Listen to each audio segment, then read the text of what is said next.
Hey everyone, this is the third video in the Python function series. In first two videos I have covered from point 1 to point 5 and you can see the agenda item is full packed, but I'm not going to cover everything into this video. The agenda for this particular video, that is part 3, is very important. Return a statement, assigning function to a variable, how we can pass parameters to a function from outside the function, and default parameter function in case of user input. Let us start with a very simple function, def add, which accepts two parameters, and its sole purpose of life is to print the sum of these two numbers onto the screen. When I call this function with the parameters 1 and 2, it is going to print here onto the monitor 3 that you can see. Some of the functions are designed in such a way that they process some whatever is given to them while calling them, and then they print the output onto the console or onto the monitor. But more often than not, in the real world scenario, once your program starts growing more complex, you would ideally want a function to receive some input, and in many cases user input, from outside the function, then process it and then send back the value to the main program. So this sending back the value or object to the main program is called return. As of now, my function does not fit into either of these two categories. So first of all, I am going to show you how we can return or send back the value to the main program. It is very easy, a bit of change here and there. So what I can do here is that I am going to just do something like this. C is equal to a plus b, which is the variable, and then I am going to write here return C. Now when I am going to call it here print add 1 2, it is going to print again me 3. So what is the difference between these two programs? Both of them are printing 3 onto the screen.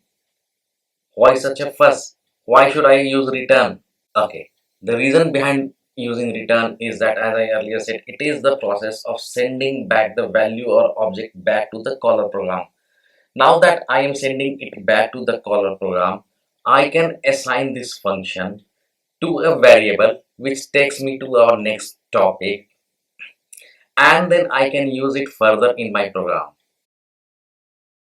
Now if I have to assign it to a variable, there are two ways that we can do it.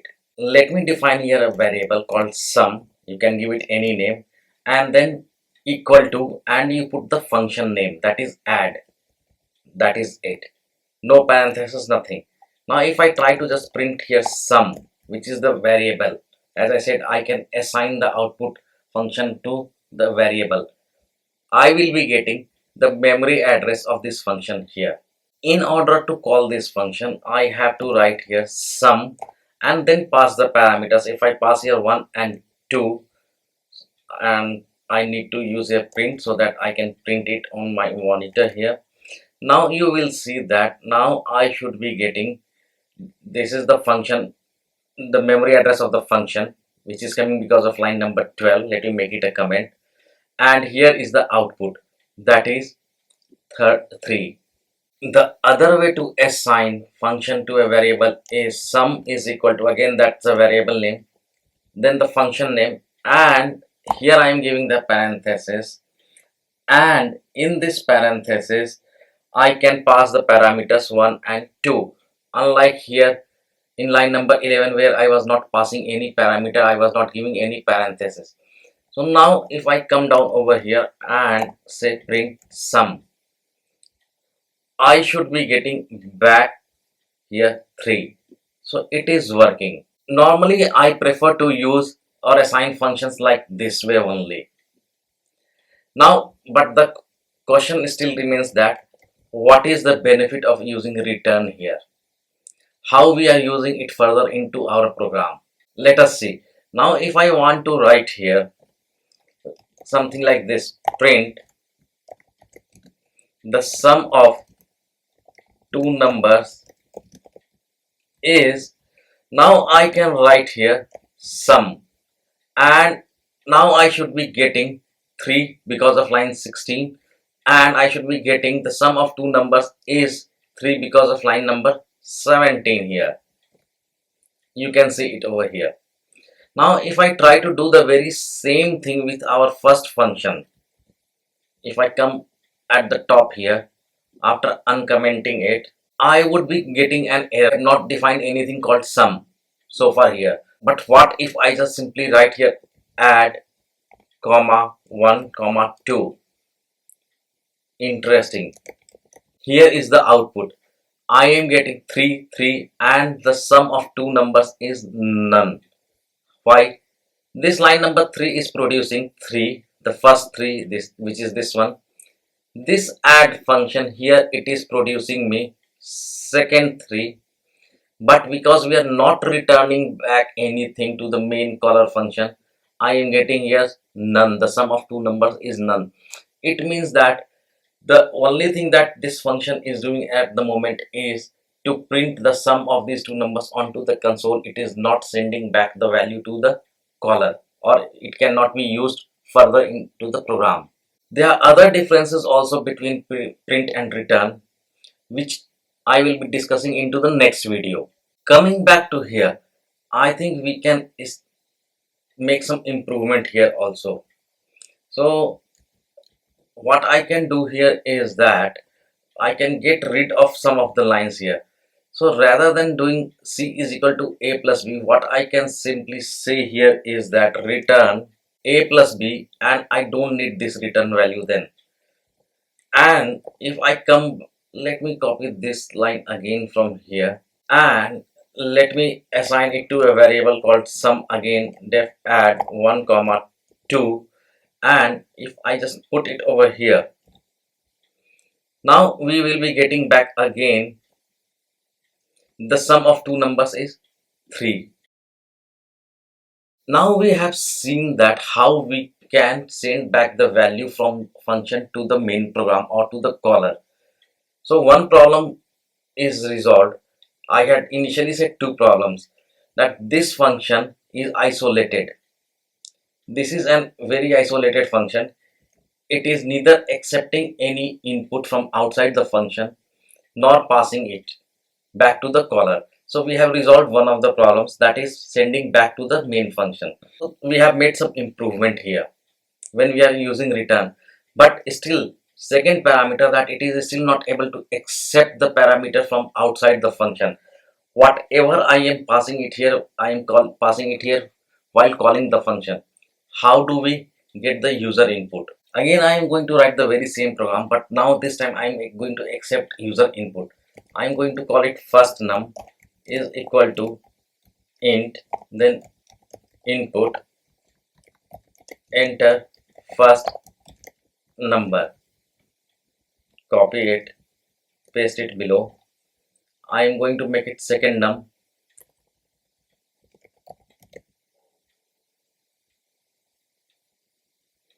and here also second number. Now I am going to write the very same program again, def add, the same program I am going to write here, and pass these two numbers, first num comma second underscore num, and then I can write here return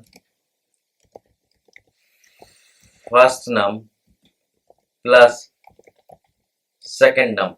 In fact, I can give any other name if I want. Let's keep it to A and B, just to showcase that you need not necessarily use the same variable name while passing these parameters. So here also I need to change it to A and then B. Now I am returning it here, and finally I am going to assign it to a variable called result, add first num. Now here I am outside the function, so I have to refer to mm, these variable names, not A and B. First num comma second num. Now we have assigned the output to a variable called result. I can simply write here print result. When we run this program, enter first number, let's say I give 10, second number 5. Now I am getting the output here 15, which is correct. Coming back to this function, mind it, these two lines of codes are outside the function. This is our function, and here I am assigning the function to a variable called result, and I am printing here the result. I can also come here and write something like this using f string, the sum of something like this, first num, and again using f strings, second num is result. First number, let us say I am again giving 10, then 5. Now I am getting here the sum of 10 and 5 is 15. So I am able to, in this function I am receiving input from outside the function, doing the calculation and sending back the output back to the main program.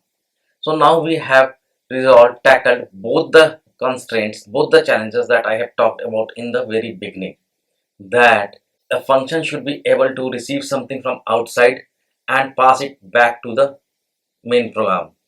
Now this function is not in isolation, it is interacting with our outside world. If you have made it so far up to here, why don't you give it a like and subscribe to my channel. We can use everything that we have discussed in the last video, like default argument, positional argument, and keyword parameters also with this. But here right now I am going to show you only one, that is default parameter. Now I have copied this program from the here, and my target here is that my aim here is that if the user does not enter a number, either first number or second number or both of them, then it should be treated as 0, something like that default argument. That also I can do here. I can put here or inside it 0. Similarly, I can come here, write or, and then 0 inside the quotes. Now if I run this program, you will see that, let us say first number 10, I do not enter second number and press enter. I am getting the sum of 10 and 0 is 10. Clear? This time I am not going to enter the first number 0. I am not entering anything. Enter. Second number is, let us say 5. Sum of 0 and 5 is 5. And third time I am not going to enter either of the two numbers. Enter. Enter. Sum of 0 and 0 is 0. You can try with positional arguments and keyword arguments also. Next video I am going to talk about what are the differences between print and return. You will find all these codes on my GitHub page, and I will put the link into the description box. Till that time, happy coding.